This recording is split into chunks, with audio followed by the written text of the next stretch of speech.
Introduction. The Spanish Civil War, which happened from 1936 and ended on in 1939, was caused by many long-term and short-term causes. These problems had already been happening, but while other events had suddenly caused conflict more quickly.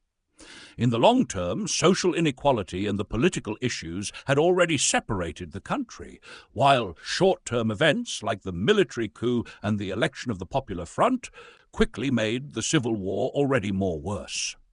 Body paragraph 1. One important short-term cause of the Spanish Civil War was the failure of the military coup in July 1936.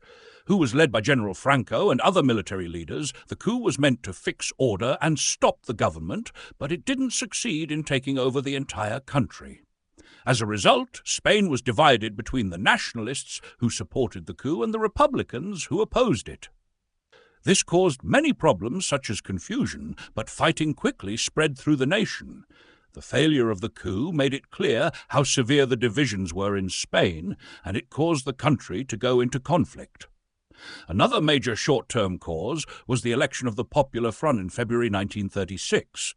This left-wing coalition's victory alarmed conservatives because they feared that the new government would change their power. On the other hand, radical groups saw the election as a way to start a revolution. This fear and excitement sparked violence in the streets and political issues.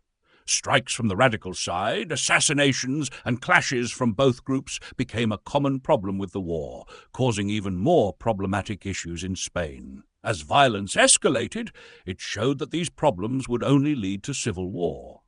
Body paragraph. Spain's long-term problems also played a huge role in creating the conditions for the Civil War. A major long-term cause was social and economic inequality. Many employed people and farmers lived in poor conditions, and the rich/wealthy had comfortable and easy lives. The poor had bad working conditions and would turn to unions like the CNT to fight for better treatment. These inequalities angered the lower classes, who started to demand change.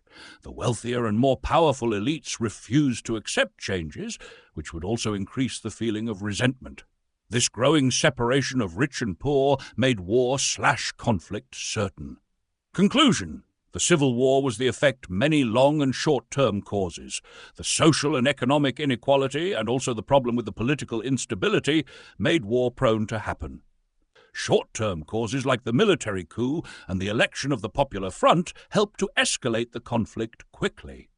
The failure of the coup and the violence that followed made it clear that Spain's divisions were too deep to change or fix peacefully. The Civil War, therefore, was the tragic outcome of a divided country, with unresolved issues that were only made worse by immediate events.